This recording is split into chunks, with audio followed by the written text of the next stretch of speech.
Well, good morning, everyone. Once again, welcome to another live this morning, and always fun to have question and answer Friday. So, good morning to you guys.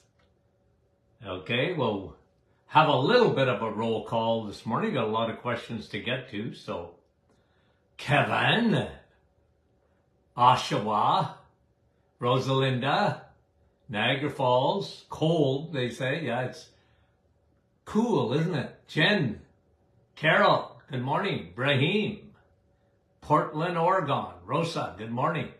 John from Elgin, Illinois. Mary and Julie, Sturgeon Falls. Kim, good morning. From Florida, Micheline. Jeanette, good morning from our staff. Gary from Bolton. Jeanette, how are you? Yvonne, nice to have you on. Linda, good morning. Carol, Mount Pearl, Newfoundland. Wendy from Markham, good morning. Khadija, no, Kajidatu.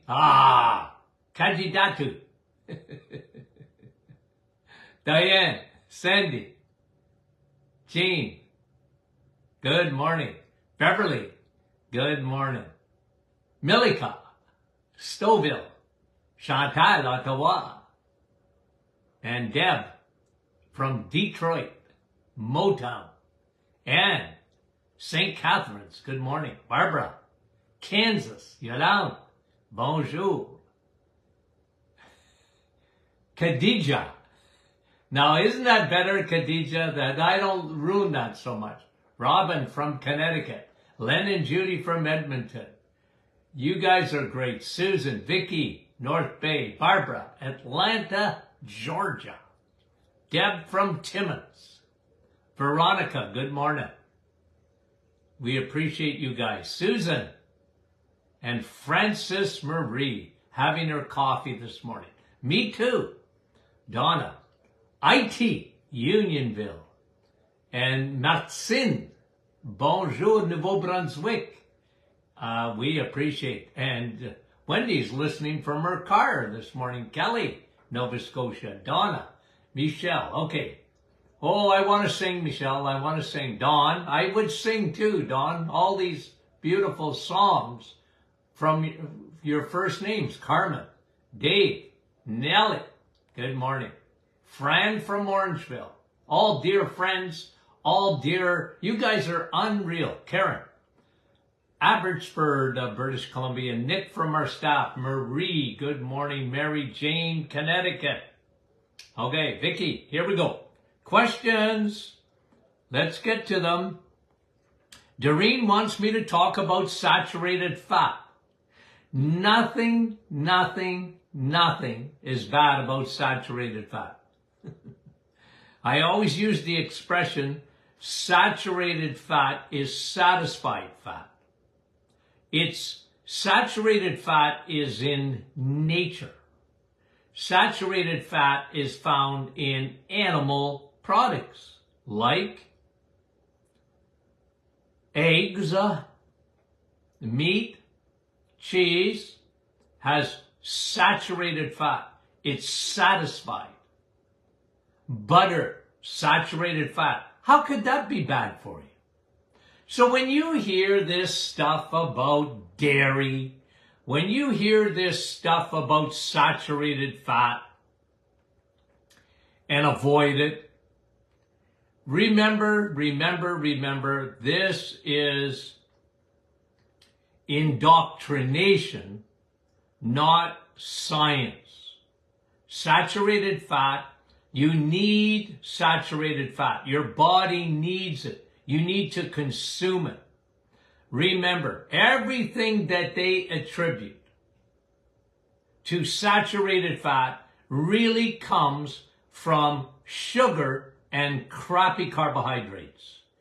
Saturated fat has your vitamins in it, your fat-soluble vitamins, like vitamin A, like vitamin D, like vitamin E, like vitamin K. Those are saturated fat, soluble vitamins. Your body wants that saturated fat.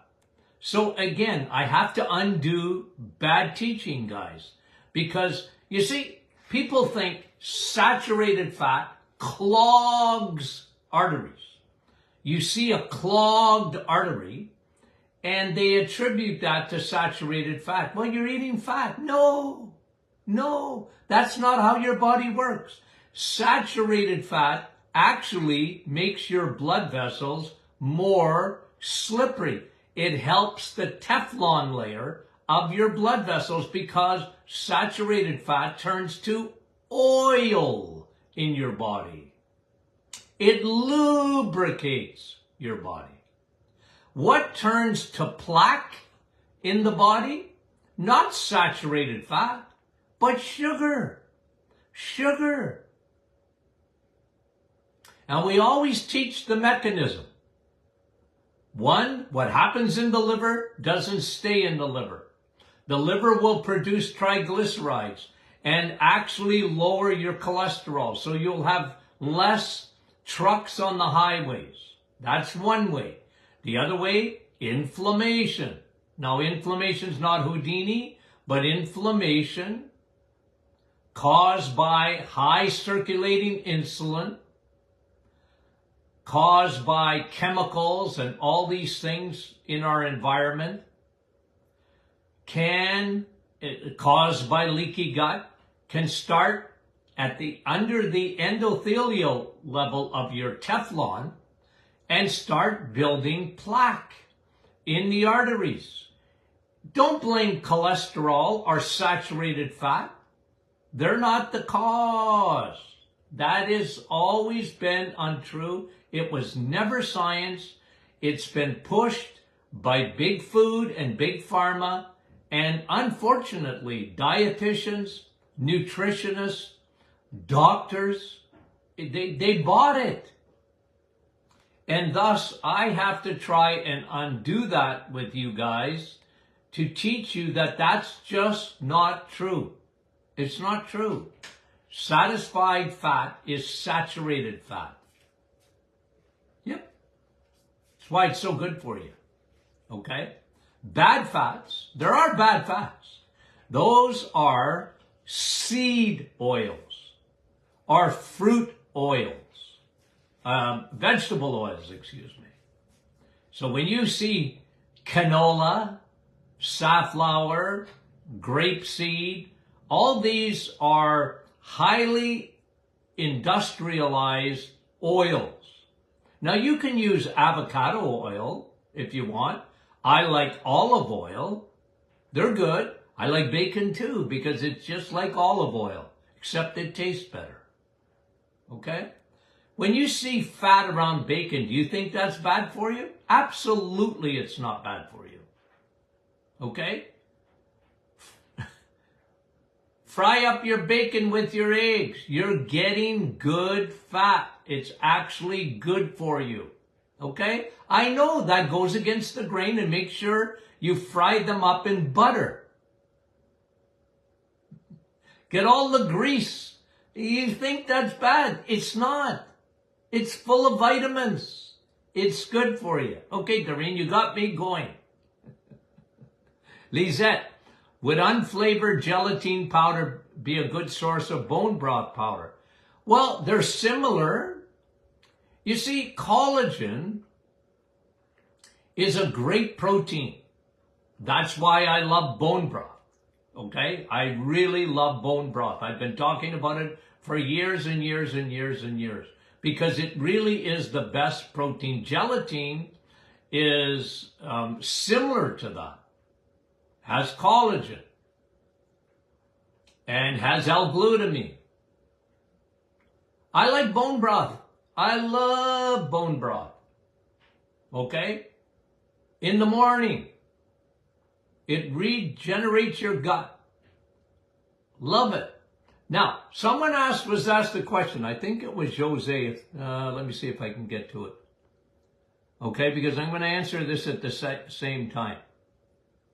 Okay. Yeah, Josie. What about new studies coming out that are unfavorable about stevia? I would like to understand why there's not a plain bone broth option without flavor and stevia. Look, first of all, Josie, look, I've read the studies on stevia. If you've been following me for years, I'm not big on any like erythritol or stevia. Look, in very small quantities, I got no problem. If someone wants to put a little bit of stevia in their coffee for a sweetener, I personally don't like it so much. But when we formulated the bone broth, okay, the vanilla and chocolate, look, these are, I can tell you, Josie, that for years,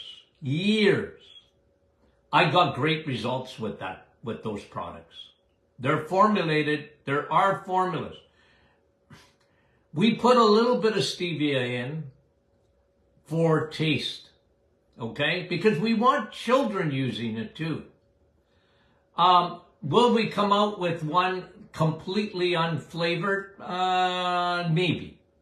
But it's such a popular product, and I'm going to tell you why. It works. Ask the thousands and thousands of people that have used those products. Look at the reviews on our website. Unbelievable. But I used that in our clinic for years. I recommended it. I had people who had bad guts because of the L-glutamine, one of the best things you can do, and even for hair, nails, skin, whatever. We had thousands of people using the product with great results. Now, you look at any, and stevia is natural, by the way. I know there's a lot of bad stuff out there. You know, I'm not into aspartame, and there are some, you know, like xylitol and erythritol that are better natural sugar substitutes. But I'm never big on using much of that stuff. Never. I write about that all the time. In limited, no problem. Some people, they don't like it and they want to be purist, and that's good for you. But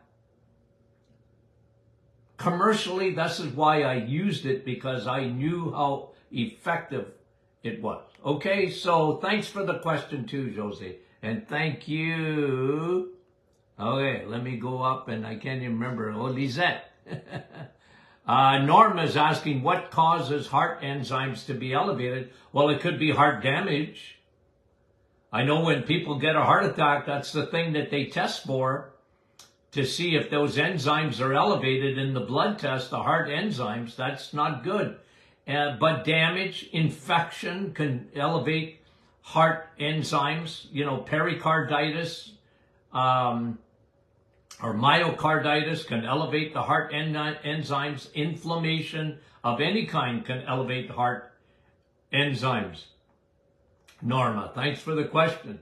Simone says she gets an electrical current up and down the spine. Not painful, but it seems to be worse at bedtime.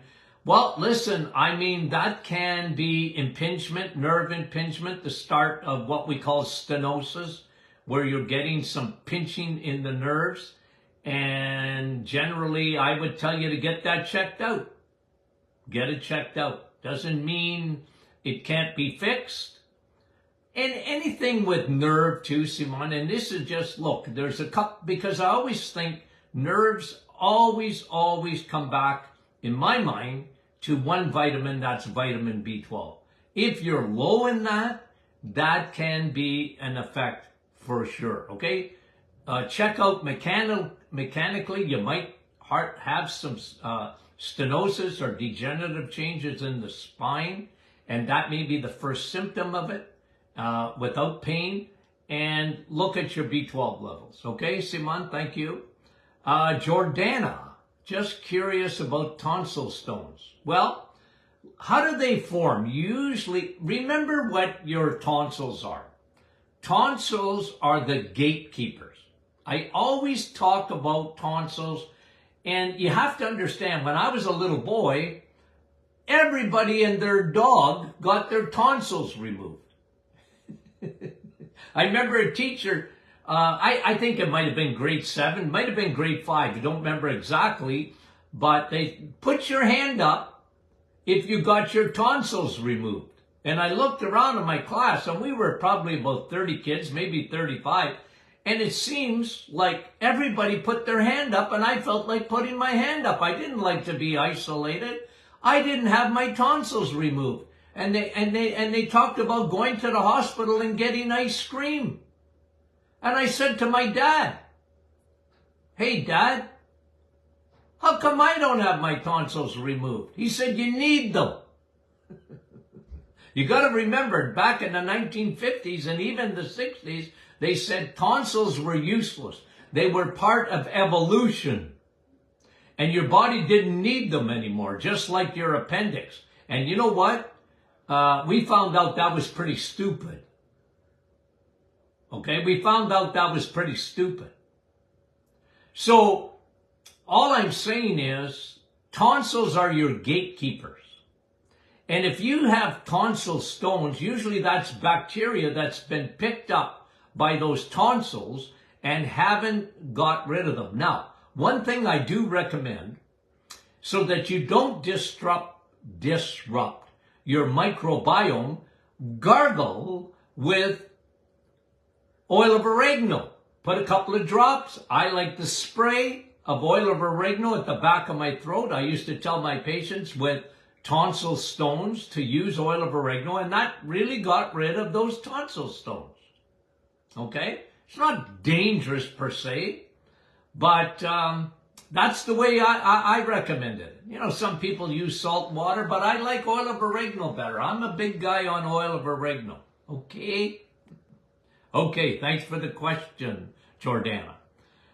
Colette, can lower estrogen levels cause burning tongue? It's possible because they're hormones.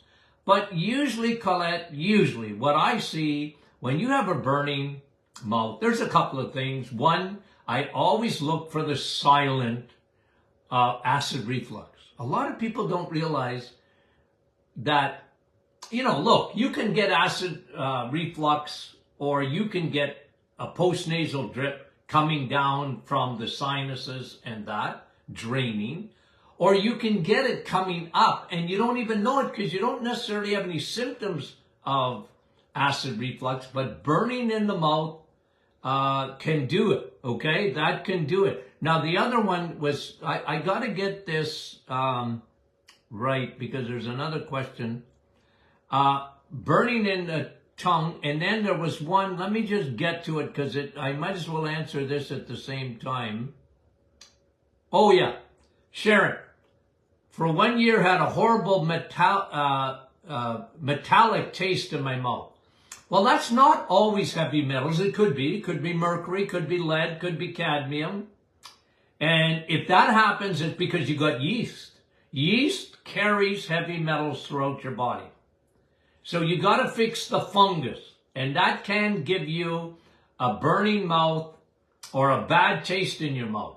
But so can acid reflux. Silent, what we call silent acid reflux.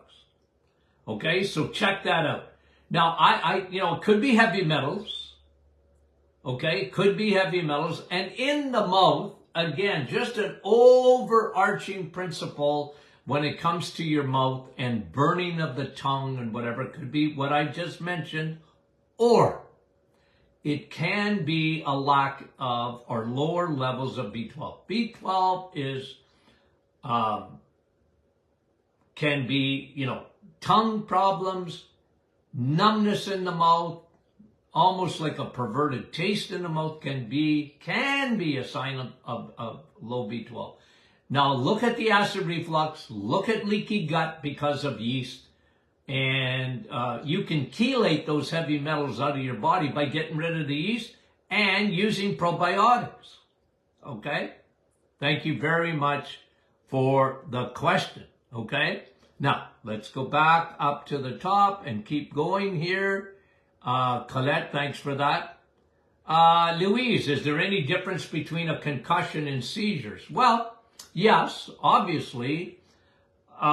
Seizures are, sometimes they're right from the start in epilepsy or whatever. And the ketotic diet, I mean, you can Google this. And at one time, and maybe they don't do it as much now, but even at the sick kids in Toronto, one of the most famous sick children hospital in the world is in Toronto with the sick kids. And for years and years and years, with kids with seizures, they used the ketotic diet, burning fat instead of carbohydrates. And they got very, very good results. Now, concussion is different in this way. Concussion is brain injury. And that brain injury is usually, in my opinion, can be very well treated with high DHA. Man, I got great results. I actually combined Navitol with high DHA, and I mean high dose DHA after concussion. It was amazing, the results. Ketotic diet for epilepsy. Of course, DHA and these kind of things help with the brain because your brain is made up of DHA. Somebody asked that question too. Okay.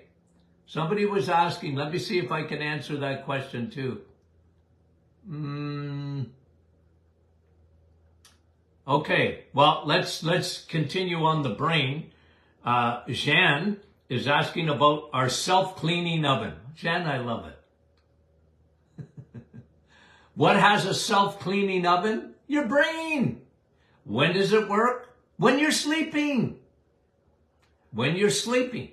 Your brain has its own self-cleaning oven, but only when you sleep. Now you're saying, how about if I only sleep 3 or 4 hours? Nope. Here's the secret sauce to sleep. 7 to 8 hours. That's when you go through all the cycles. You have 5 cycles of sleep. And especially when you get into the REM, rapid eye movement sleep, and the latter cycles. And if you're not sleeping enough hours, you're not going to get the self-cleaning oven working like it should. So, brain health for memory, especially down the road, you want that brain self-cleaning oven. This is the importance of sleep. Okay? Listen to this. I actually wrote about this in my new book, Sun, Steak, and Steel. I used a quote from the Cancer Society that's saying sleep deprivation is like smoking. That's how important sleep is. And what is a carcinogenic? People that were on shift work. Isn't that interesting? That's according to the Canadian and American Cancer Society. They actually came out with a statement like that. That's the importance of sleep.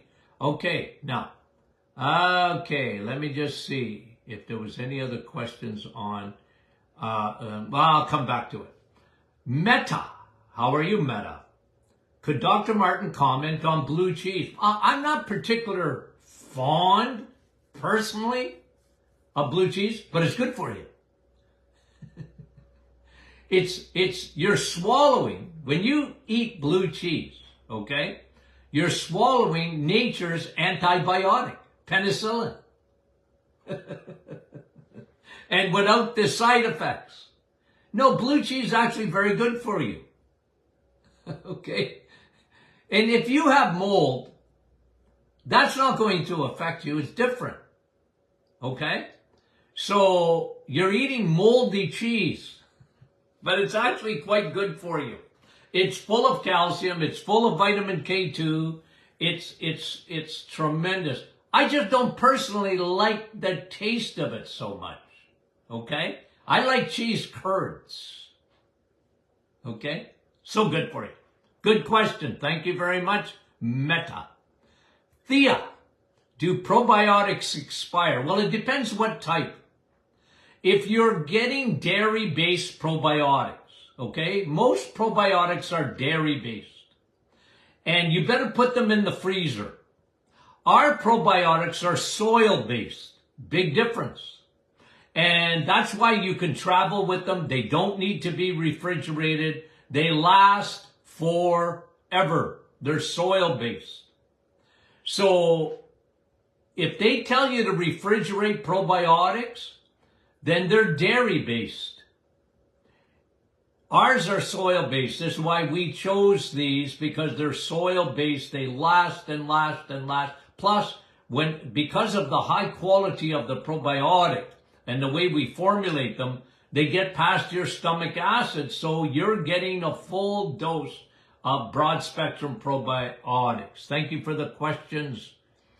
Thea, Rita, when you get sun into your eyes, isn't this melatonin through the eyes? No, it's not melatonin through the eyes. It is vitamin D through the eyes, but that increases your melatonin.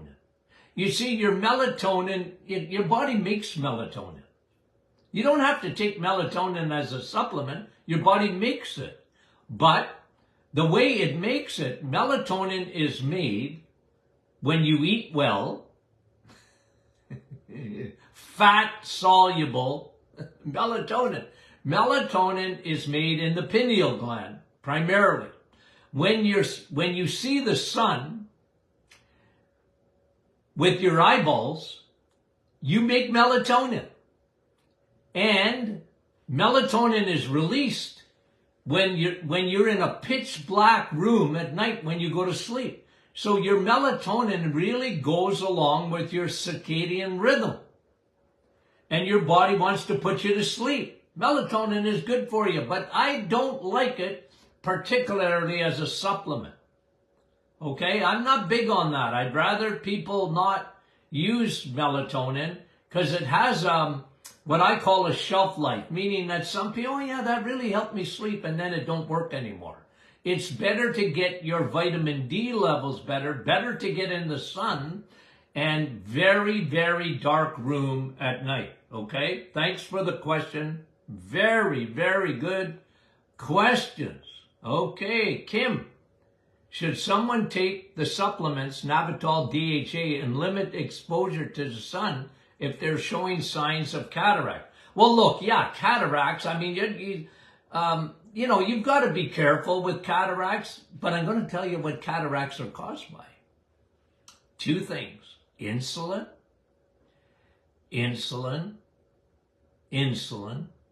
and poor circulation in the eyes. Whenever you think of your eyeballs, think of circulation, those blood vessels behind the eyes. And that's why I love Navital. That's why I love DHA.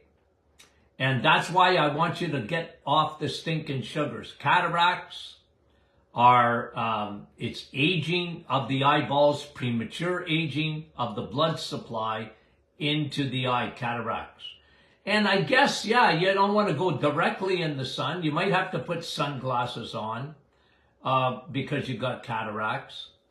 But I like to be able to really keep cataracts at bay by really changing the diet and using a couple of supplements, okay?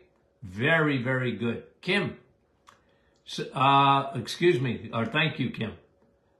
Marie, is tahini okay after the reset? Isn't that sesame seeds? Yeah, I got no problem with sesame seeds. But I always remind you, you're not a squirrel.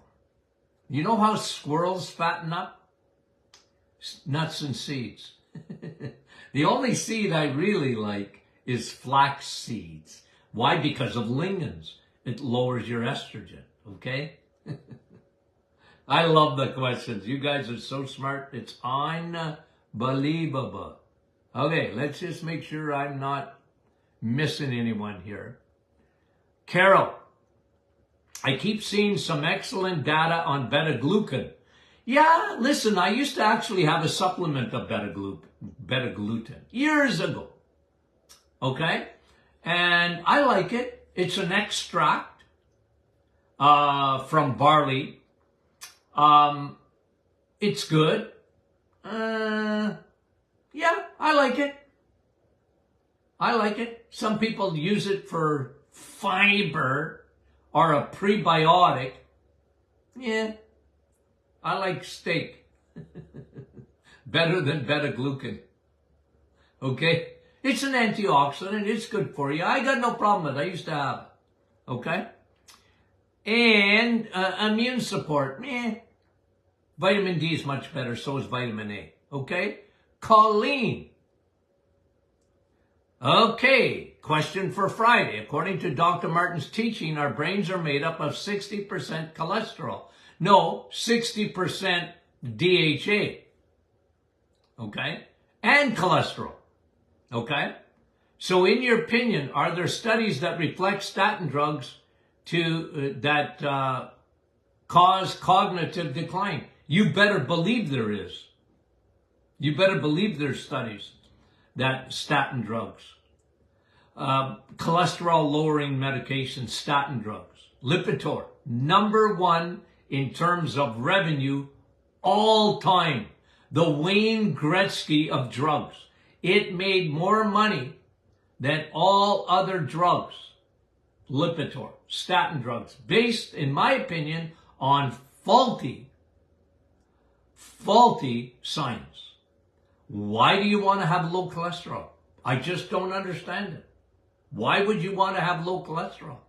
And like you're saying, our brain is made up of cholesterol. Someone calls you fathead, take it as a compliment.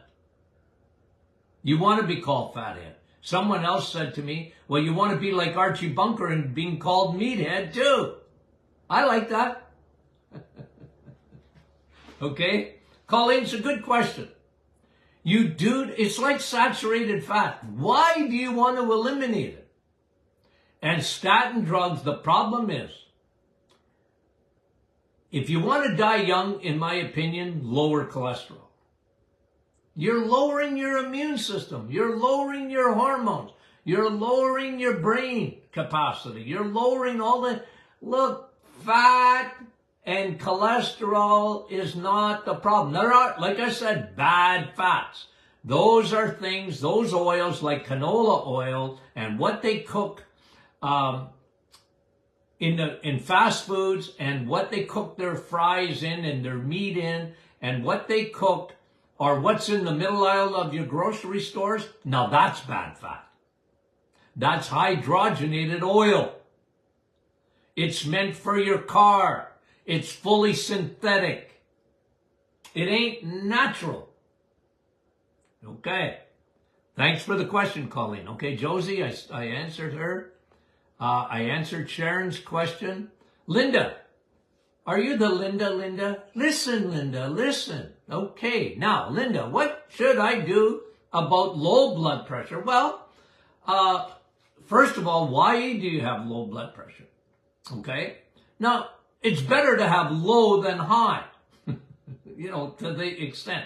But if you're dizzy, if you don't feel well, usually it's the thyroid, sluggish thyroid.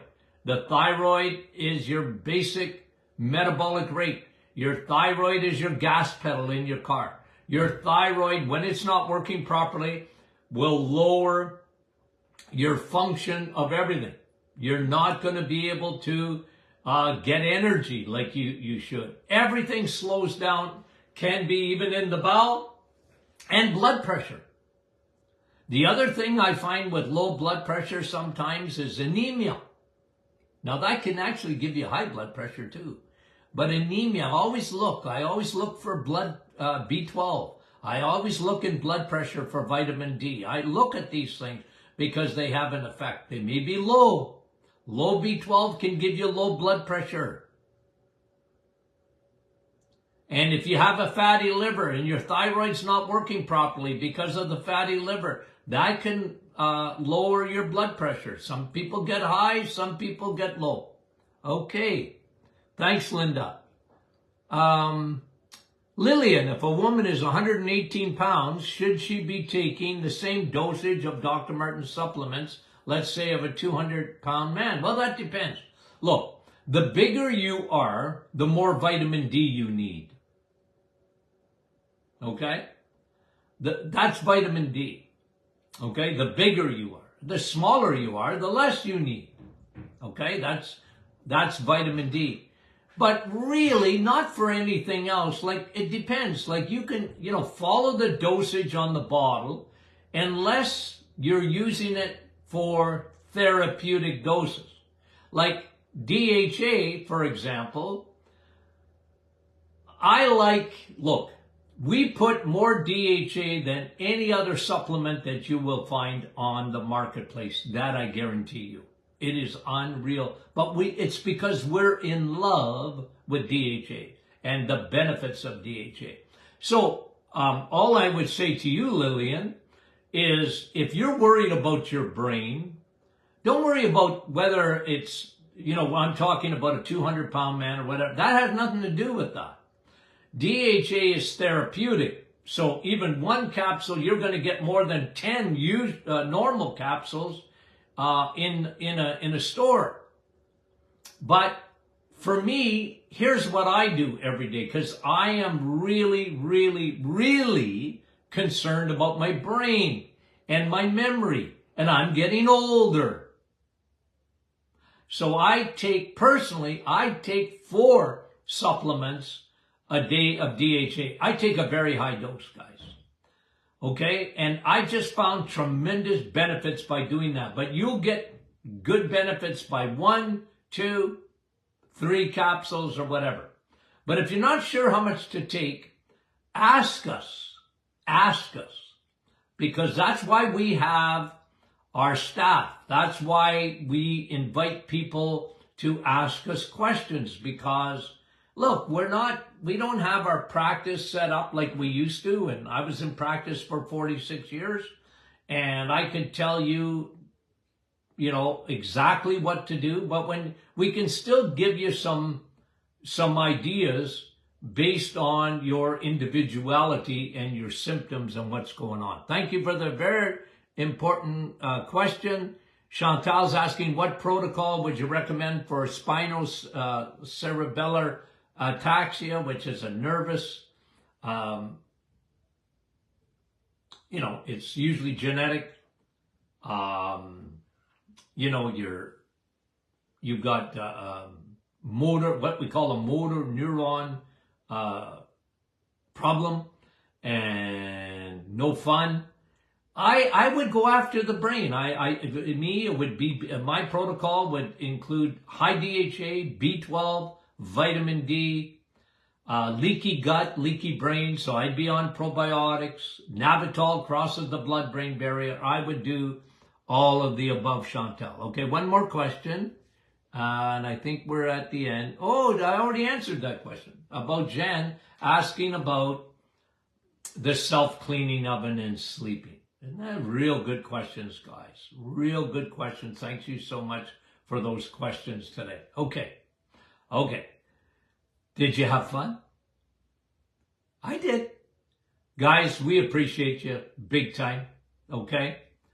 And so don't be shy. Ask questions. Our staff is there for you guys. So if you got questions, if you want to let me have a look at your blood work, I'll opine on it. Okay? I'll give you some suggestions. Just tell you what I see. But I'm very specific on what I want to look at. Okay? Very specific, because I'm really looking at metabolic syndrome. Those are the things that I'm interested in. In my new book, I talk about the 8 blood tests that I really want people to get and how to interpret them, even from a lay person's point of view. Okay? Okay, guys. We love you. We'll talk to you soon.